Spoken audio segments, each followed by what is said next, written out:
Hi all. This is in continuation to our previous lecture.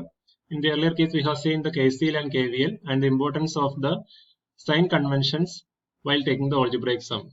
So whenever you are taking a particular convention, follow it for that entire problem. Okay, the same convention you have to follow for the entire problem.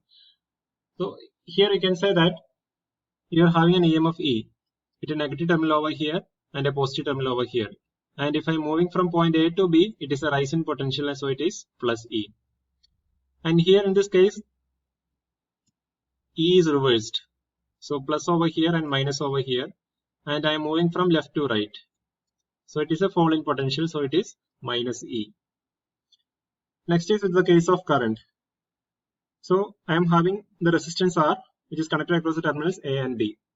The first case,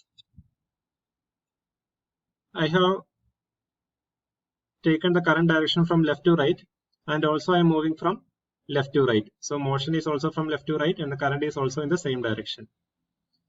Since the current is flowing from A to B, the potential at point A will be larger when compared to the potential at the point B.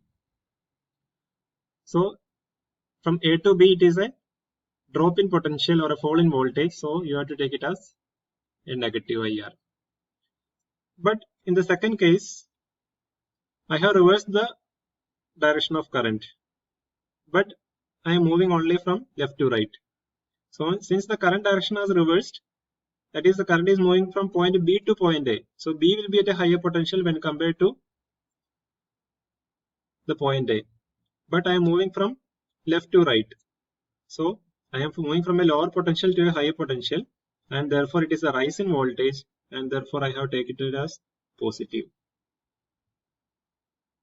So these sign conventions you always have to remember, and you have to follow the same convention for that entire particular problem. Next we are moving on to the KVL and the KCL application. So this is a simple circuit. We have a voltage source V0 with the plus and minus terminals, resistances R1 through R7 and R8. And here three things are mentioned over here: a node, a loop, and a branch. So a node is nothing but a point where more than two number of elements are connected together. So that is at a point where the current can divide. And a loop is nothing but a closed path through which a current can flow. And branch is nothing but an element in that. Okay. So this Kirchhoff's law can be applied to this particular node and also to the loop or mesh.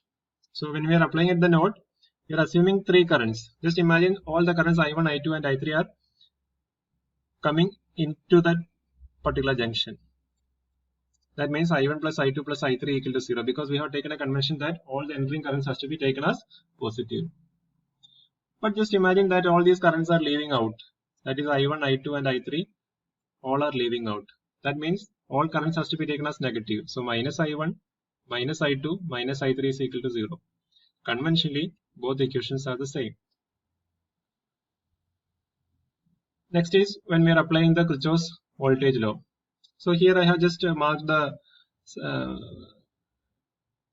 drop across the resistances, or the depending upon the current flow. So this is at a plus and this is at a minus. Again plus and minus, plus and minus, and again plus and minus.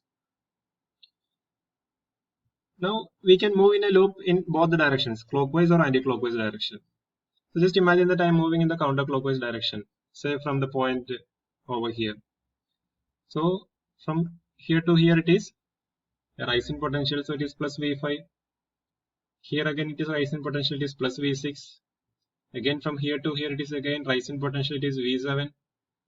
Again from here to here it is again rise in potential plus V8, so equal to 0. Now move in the opposite direction, that is clockwise direction. So plus 2 minus, minus V5, plus 2 minus, minus V8, plus 2 minus, minus V7, plus 2 minus, minus V6.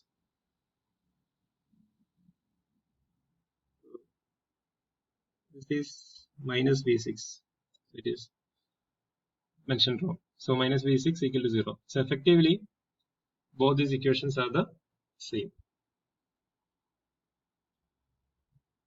Now we are going to solve a particular problem using KVL and KCL. Determine the total current drawn from the source. So that source is nothing but a 100-volt source, and the current through the 15 ohm resistor. So here sometimes the current directions will be given to you, sometimes the current directions may not be given. So just imagine that you are given the circuit without the current directions. So imagine your circuit was given like this. So you have your 100-volt source and A, B, C, D, E, F, and the current directions are not given. So just imagine that this 100-volt source is producing a current I1. So I will mark it as I1 here. So that current I1 is getting divided into two parts at this particular node. So this is I2 and this is I3. From this we will start our solution. So basically here we are having three unknowns are there, I1, I2 and I3. So as a basic mathematics, if three unknowns are there, we should have three equations to solve it. The first equation is nothing but applying KCL to this particular node B. So I can write it as I1 is the current entering to the point B minus the current which is leaving is I2. Again, the current which is leaving is I3. So it is minus I3 equal to 0. That is equation number 1. That is applying the KCL. Next, we need to apply KVL. So in order to apply the KVL, we need to have a closed path.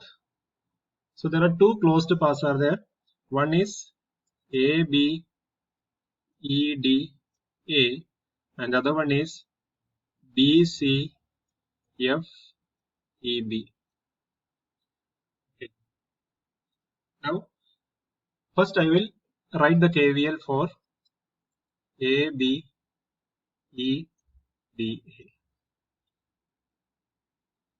So I am moving from the point A to point B. I am moving in the same direction of the assumed current. That means at point A will be at a higher potential compared to the point B. So it is a drop in potential. So the drop in potential is nothing but minus 20 into I1. So I am flowing in the same direction of the current. When I am at the point B, I am moving on to the point E. So again I am moving in the same direction of the assumed current I3. So the drop is I3 into 30. Since it is a drop in potential, it is minus 30 into I3. Then from D to A, I am moving from a negative point to a positive point of the battery. So it is a rise in potential. So it is plus 100 equal to 0. That is the second equation. Next, we will be writing the KVL for next loop B, C, F, E, B. So B to C, from point B to point C, I am moving in the same direction of the assumed current. That is like this. So it is a drop in potential. So it is minus 50 I2. Again from C to F, the current direction is like this itself. So it is minus 15 into I2. We could have also added the resistances 50 and 15. It is 65. So I can write it as minus 65 I2. Then the next is the most important thing. I am moving from point E to point B. I am moving from point E to point B. When I am moving from point E to point B, I am moving in a direction opposite to the direction of the assumed current of I3. I3 was going down, but I am moving. My motion is from E to B. So therefore it is a rise in potential. So it is plus 30 I3 equal to 0. So this is my third equation. So now I have three equations, three unknowns. We can solve I1, I2 and I3 we can find. Once you get I1, I2 and I3, it is very easy to find out the resistances across the current across 15 ohm resistor and also the total current which is drawn from the circuit. So always remember that if I am moving in the same direction of the assumed current direction, it is always negative. If I am moving in the opposite direction of the assumed current direction, it is rising potential and therefore it is plus. So while solving all the equations, equation number 1, 2 and 3, so it is minus 20 I1 plus 0 minus 30 I3 equal to minus 100. That is equation number 2. And equation number 3, it is 0 I1 minus 65 I2 plus 30 I3 equal to 0. That is equation number 3. Now by solving all these equations, you will be getting it as I1 is equal to 2.467 amperes, I2 is equal to 0.779 amperes, and I3 is equal to 1.68 amperes.